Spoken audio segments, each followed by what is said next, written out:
চলে এলাম নতুন একটি মিনি ভ্লগ নিয়ে। এই দেখুন আমার কাজুকে। এদেরকে দেখে একটা কথাই মনে হয়, শুধুমাত্র নিঃস্বার্থ ভালোবাসা শুধুমাত্র এই চারপিয়ে প্রাণীগুলোই দিতে পারে, যাদের কাছে নেই কোনো লোভ, নেই কোনো হিংসা। তারা শুধুমাত্র ভালোবাসা দিতেই আমাদের কাছে এসেছে।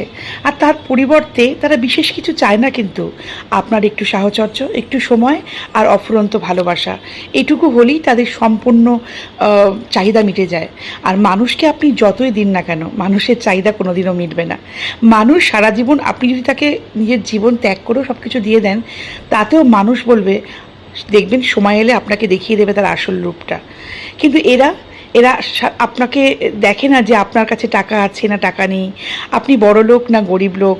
আপনার মন খারাপ থাকলে বরং সেই মন খারাপের ওষুধের কাজ ওরা করে দেয়, এসে আপনার পাশে বসবে। কারণ আপনার ভাইবসটা সব থেকে বেশি কিন্তু ওরাই বুঝতে পারে।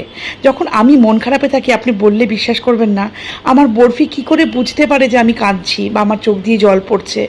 ঠিক আমার পাশে এসে, আমার গলার কাছে এসে, মুখে মুখ দিয়ে, গালে গাল দিয়ে, আমাকে হাগ দিয়ে আমাকে বুঝিয়ে দেয় যে তুমি কাঁদছো কেন মা, আমি তো আছি তোমার পাশে, আমি তোমাকে সারা জীবন ভালোবেসে যাব। তোমার কাছে কেউ থাকুক বা কেউ না থাকুক, তোমার কি থাকুক আর কিছু না থাকুক, আমি আছি তোমার কাছে। আর দেখুন আজকে চলে এসেছি সিম্বার কাছে। সিম্বাও ঠিক তাই, আসলে এক রাশ ভালোবাসা নিয়ে আমার সামনে এসে দাঁড়ায়। আর এইটা বলে যে তুমি এতদিন কোথায় ছিলে গো, আসেনি কেন গো। ওর চোখে অজস্র এই প্রশ্ন। একবারও কিন্তু আমাকে জিজ্ঞেস করে না যে তুমি আমার জন্য কিছু এনেছো, তুমি কি আমাকে কিছু দেবে। কিন্তু মানুষের কাছ থেকে প্রচুর চাহিদা। আর তার জন্যই বোধহয় এই চারপি পোষ্যগুলো আমাদের জীবনে একটা বিশেষ জায়গা দখল করে নেয়। আর আমার জীবনে তো বলতে পারেন, আমার নিঃসঙ্গ জীবনে ওরা খানিকটা মরীচিকার মধ্যে পাওয়া একটা মরুদ্যান, যেখানে গেলে আপনি শান্তি পাবেন, ছায়া পাবেন, তৃষ্ণা মিটবে আপনার। কিন্তু আমি মানুষের সঙ্গে থেকেও সেই ফিলটা কিছুতেই পেয়ে উঠতে পারি না।